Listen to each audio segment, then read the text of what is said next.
సంవత్సరాల క్రితం ఈ భూమి మీదకి ఒక మహానుభావుడు, మహనీయుడు, శకపురుషుడు, యుగ పురుషుడైన యేసుక్రీస్తు వారు భూమి మీదకి వచ్చారు. అసలైన రాకకు కారణం ఏంటి అసలు అనే విషయాన్ని మీకు తెలియజేయాలని ఇష్టపడుతున్నాను. ఆయన భూమి మీదకి రావడానికి గల ఉద్దేశం, అంతకుముందు చాలామంది ప్రవక్తలు వచ్చారు, న్యాయాధిపతులు వచ్చారు, రాజులు వచ్చారు. ఎంతమంది వచ్చినప్పటికీ కూడా ఏ మనిషి వల్ల కూడా, ఏ రాజు వల్ల కూడా, ఏ న్యాయాధిపతి వల్ల కూడా ప్రతి మనిషి యొక్క పాపం పరిహరించబడలేదు. పాపాలు పోవడానికి మనుషులు గొర్రెలను, మేకలను, కోడెలను, అనేకమైన జీవరాశుల్ని బలి చేశాడు తప్ప మరి మానవాళి యొక్క పాపం ఏమన్నా పోయిందంటే, ఏమంటే పాపాలు హిమాలయ పర్వతాలంత ఎత్తుకి ఎదిగిపోయి మనిషి పాపం చేస్తున్నాడు, బలి నర్పిస్తున్నాడు. మనిషి పాపం చేస్తున్నాడు, బలి నర్పిస్తున్నాడు. కానీ మనిషి పాపానికి విముక్తి మాత్రం కలగట్లేదు. మరి పాపానికి విముక్తి ఎలాగా అని ఆలోచించి తండ్రి అయిన దేవుడు తన సొంత కుమారుడైనటువంటి యేసుక్రీస్తు ప్రభుల వారిని భూమి మీదకి పంపించాడు. ఎవరు వెళతారు అని చెప్పినప్పుడు యేసుక్రీస్తు అన్నారు, నేను వెళతాను నాయన అని చెప్పి యేసుక్రీస్తు భూమి మీదకి వచ్చాడు.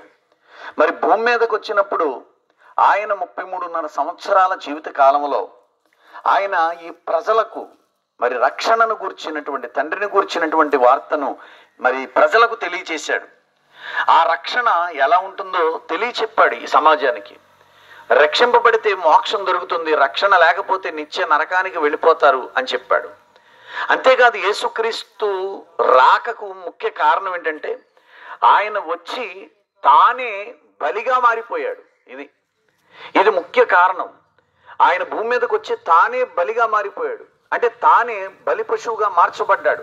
తన ప్రాణాన్ని త్యాగం చేసి ప్రాణాన్ని పణంగా పెట్టాడు మన కోసం.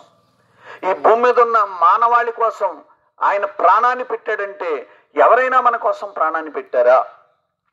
ఎప్పటి వరకు మన కోసం మరి మన కన్న తల్లిదండ్రులు కానీ, భార్య కానీ, భర్త కానీ, పిల్లలు కానీ, బంధుమిత్రులు కానీ ఎవరైనా మన కోసం ప్రాణాన్ని త్యాగం చేశారా అంటే ఎవరు కూడా చేయలేదు. భార్య చనిపోతే భర్త అలా ఏడుస్తాడు తప్ప నిజంగా భార్య కోసం భర్త చనిపోతాడా?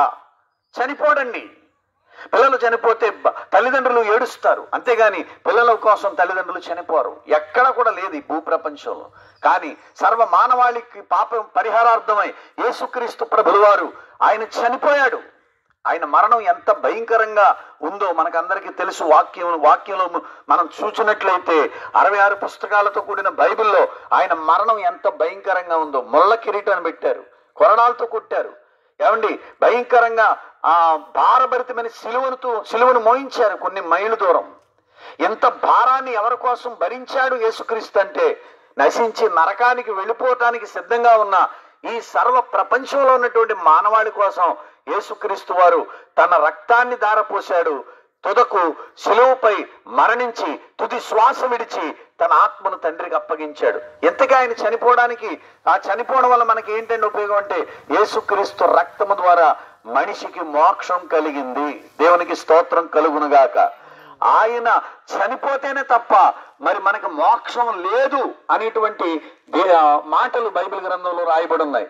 కనుక యేసు రక్తం చేత ఎవరైతే కడగబడతారో, యేసుక్రీస్తుని ఎవరైతే విశ్వసిస్తారో, యేసుక్రీస్తు ద్వారా ఎవరైతే మరి ప్రభు సన్నిధిలోనికి వస్తారో వారు ఖచ్చితంగా మోక్షానికి చేరతారు అనేటువంటి ప్రభు పేరట మీకు అందరికీ కూడా మనము చేస్తూ ఉన్నానండి.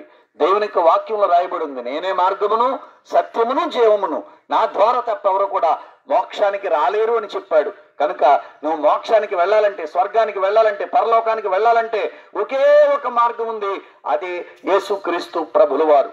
యేసుక్రీస్తును నమ్మండి, తెలుసుకోండి. ఇది బలవంతం కాదు, ఇష్టపూర్వకంగా తెలుసుకోండి, సత్యాన్ని గ్రహించండి, మోక్షానికి చేర్చబడండి. దేవుడు అలాంటి కృప ప్రతి ఒక్కరికి